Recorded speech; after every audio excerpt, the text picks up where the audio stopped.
तो बच्चों आज हम करेंगे लेसन 6 भूगोल का जो हमारा पहले चल रहा था। पहले हमने किए थे कृषि पर आधारित उद्योग। आज हम करेंगे खनिजों पर आधारित उद्योग। वे उद्योग जो धातुओं व खनिज को कच्चे माल के रूप में प्रयोग करते हैं उन्हें खनिज आधारित उद्योग कहते हैं। लोहा तथा इस्पात उद्योग एक आधारभूत उद्योग है क्योंकि अन्य सभी भारी, हल्के और मध्यम उद्योग इनसे बनी मशीनों पर निर्भर हैं। विविध प्रकार की इंजीनियरिंग सामान, निर्माण सामग्री, रक्षा, चिकित्सा, टेलीफोन, वैज्ञानिक उपकरण और विभिन्न प्रकार की उपभोक्ता वस्तुओं के निर्माण के लिए इस्पात की आवश्यकता होती है।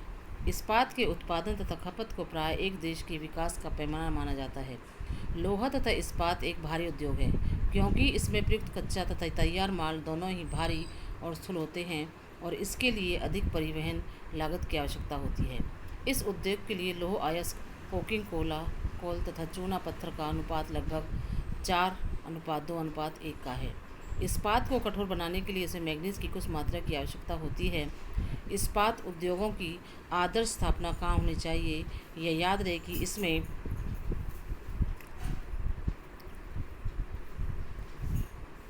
निर्मित माल को बाजार तथा उपभोक्ताओं को पहुंचाने के लिए भी सक्षम परिवहन की आवश्यकता है। तो पहले ये मैप देखो, इसमें है लोहा तथा इस्पात संयंत्र। लोहा तथा इस्पात संयंत्र जैसे कहाँ कहाँ पर हैं, जैसे बर्नपुर पश्चिम बंगाल में, दुर्गापुर, जमशेदपुर, ये सब कहाँ पर है? जमशेदपुर उसमें है छत्तीसगढ़ में। बिहार में से अलग हुआ झारखंड में। बोकारो और जमशेदपुर कहाँ पर है? झारखंड में। राउरकेला उड़ीसा में। भिलाई छत्तीसगढ़ में। विजयनगर और भद्रावती कर्नाटक में। सेलम तमिलनाडु में। तो ये आपको अपने मैप में भरने हैं और इसको अपनी कॉपी पर लगाना है। इसको लिखना लोहा और इस्पात संयंत्र। सबसे पहले जमशेदपुर में पहला है ये। सबसे पहला लोहा इस्पात कहाँ स्थापित हुआ था? जमशेदपुर। कहाँ पर है जमशेदपुर? झारखंड में। वर्ष 2011 में भारत 722 लाख टन इस्पात का विनिर्माण कर संसार के में कच्चा इस्पात उत्पादकों में चौथे नंबर स्थान पर था। यह स्पंज लोहों का सबसे बड़ा उत्पादक है। इस्पात के अधिक उत्पादन के बावजूद भी 2010-11 में यहाँ प्रतिवर्ष प्रति व्यक्ति खपत केवल 49 किलोग्राम थी, जबकि इसी समय विश्व में प्रति व्यक्ति औसत खपत 142 किलोग्राम थी।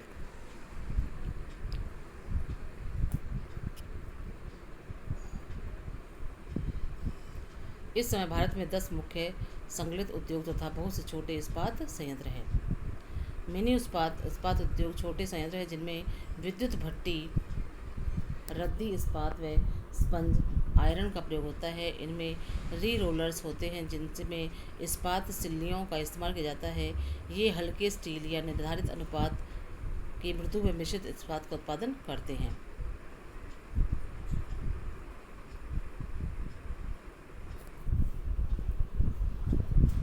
सार्वजनिक क्षेत्र के लगभग सभी उपक्रम अपने इस्पात को स्टील अथॉरिटी ऑफ इंडिया के माध्यम से बेचते हैं। 1950 के दशक में भारत तथा चीन में लगभग एक समान मात्रा में इस्पात उत्पादित किया था। आज चीन इस्पात का सबसे बड़ा उत्पादक है। इस्पात की सर्वाधिक खपत वाला देश भी चीन है।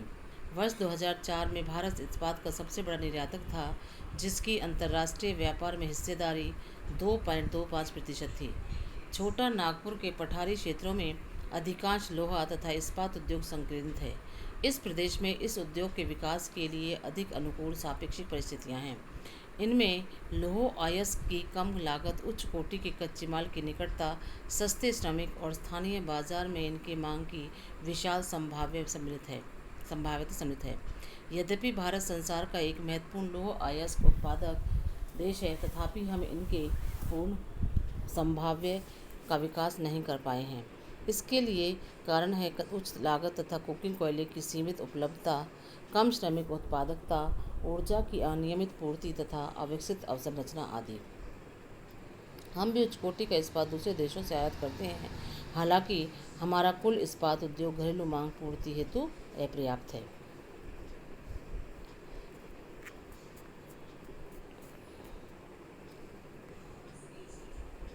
अगला है एल्यूमीनियम प्रगलन।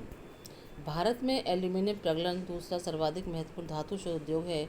यह हल्का, जंग अवरोधी, ऊष्मा का सुचालक, लचीला तथा अन्य धातुओं के मिश्रण से अधिक कठोर बनाया जा सकता है। हवाई जहाज बनाने में, बर्तन तथा तार बनाने में इसका प्रयोग किया जाता है। कई उद्योगों में इसका महत्व इस्पात, तांबा, जस्ता व शीशे के विकल्प के रूप में प्रयुक्त में होने से बढ़ा है।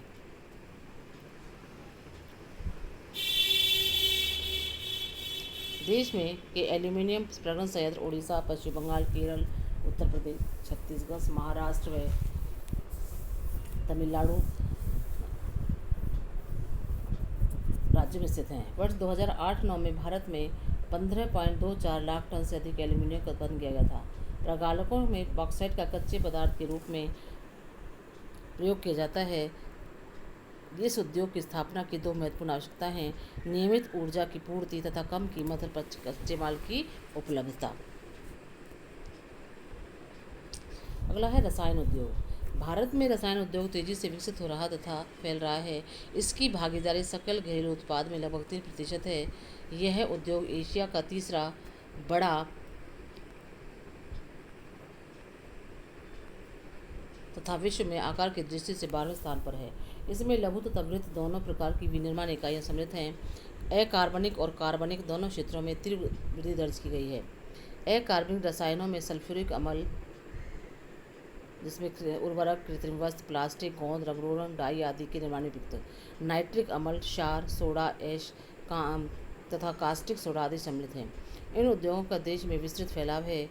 कार्बनिक रसायनों में पेट्रोल रसायन शामिल हैं, जो कृत्रिम वस्त्र, कृत्रिम रबर, प्लास्टिक, रंजक पदार्थ, दवाइयाँ, औषध रसायनों के बनाने में प्रयोग किए जाते हैं।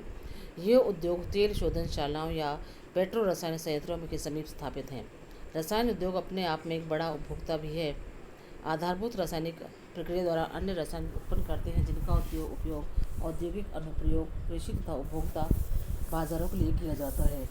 ऐसे ही उत्पादों की एक सूची बनाओ। अगला है उर्वरक उद्योग।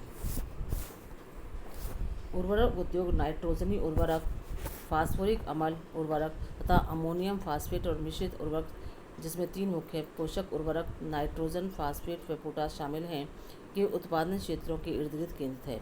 तीसरा अर्थात पोटाश पूर्णतः आयात किया जाता है, क्योंकि हमारे देश में वाणिज्यिक रूप से या किसी भी रूप में प्रयुक्त होने वाला पोटाश या पोटाशियम यौगिकों के भंडार नहीं है। भारत नाइट्रोजनी उर्वरकों का तीसरा सबसे बड़ा उत्पादक है। यहाँ 57 उर्वरक इकाइयाँ हैं जो नाइट्रोजन तथा मिश्रित नाइट्रोजनी उर्वरक निर्मित करती हैं। 29 इकाइयाँ यूरिया उत्पादन तथा 9 इकाइयाँ उप उत्पाद के रूप में अमोनियम सल्फेट का उत्पादन करती हैं तथा 68 अन्य लघु इकाइयाँ मात्र सुपर फास्फेट का उत्पादन करती हैं। वर्तमान समय में सार्वजनिक क्षेत्र में 10 उपक्रम तथा भारतीय उर्वरक निगम, fertilizer corporation of India, Gujarat में के हजीरा में सहकारी क्षेत्र के अंतर्गत एक उपक्रम कार्यरत है। हरित क्रांति के पश्चात यह उद्योग देश के अन्य अनेक भागों में फैला हुआ है। गुजरात, तमिलनाडु, उत्तर प्रदेश, पंजाब और केरल राज्य कुल उर्वरक उत्पादन का लगभग 50% उत्पादन करते हैं।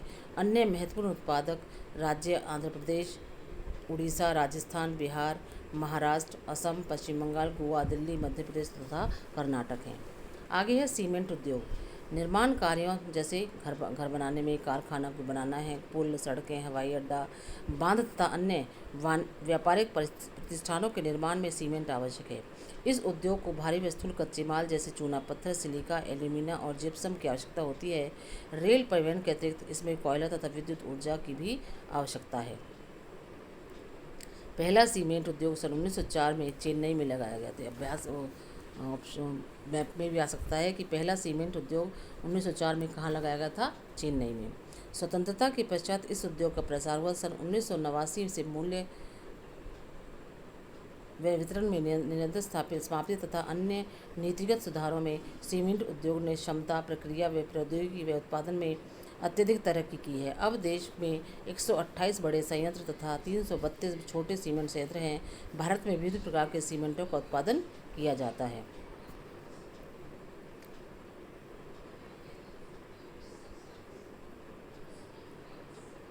गुणवत्ता में सुधार के कारण भारत की बड़ी घरेलू मांग के अतिरिक्त पूर्वी एशिया, मध्य पूर्व, अफ्रीका तथा दक्षिण एशिया के बाजारों में मांग बढ़ी है। यह उद्योग उत्पादन निर्यात दोनों ही रूपों में प्रगति पर है।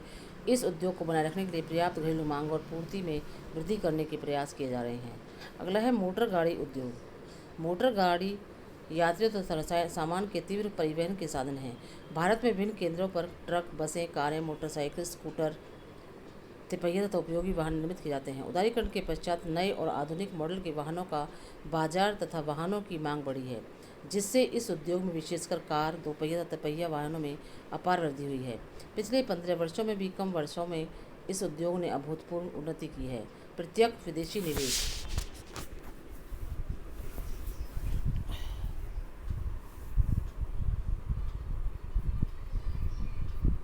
FDI जिसको बोलते हैं, के साथ नई प्रौद्योगिकी के उपयोग में यह उद्योग विश्व स्तरीय विकास के स्तर पर आ गया है।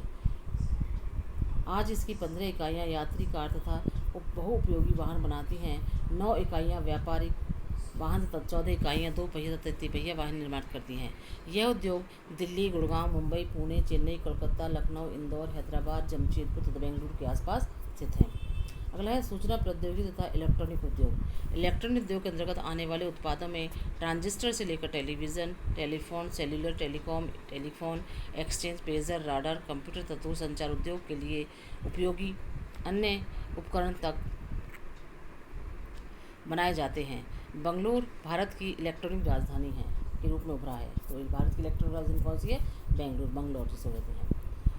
इलेक्ट्रॉनिक सामान के अन्य महत्वपूर्ण उत्पादक केंद्र मुंबई, दिल्ली, हैदराबाद, पुणे, चेन्नई, कोलकाता, लखनऊ है। वर्ष 2010-11 तक software technology park of India देश के 46 स्थानों पर स्थापित हो चुके थे। यद्यपि इस उद्योग का सर्वाधिक संकीर्ण बेंगलुरु, नोएडा, मुंबई, चेन्नई, हैदराबाद और पुणे में है। यह भी अत्यंत रोचक है कि इस क्षेत्र में रोजगार पाए व्यक्तियों में लगभग 30% महिलाएं हैं। पिछले 2 या 3 वर्षों से यह उद्योग विदेशी मुद्रा प्राप्त करने का एक महत्वपूर्ण स्रोत बन गया है, जिसका कारण तेजी से बढ़ता व्यवसाय प्रक्रिया बाह्य स्रोतीकरण है। भारत में सूचना प्रौद्योगिकी उद्योग के सफल होने का कारण हार्डवेयर व सॉफ्टवेयर का निरंतर विकास है।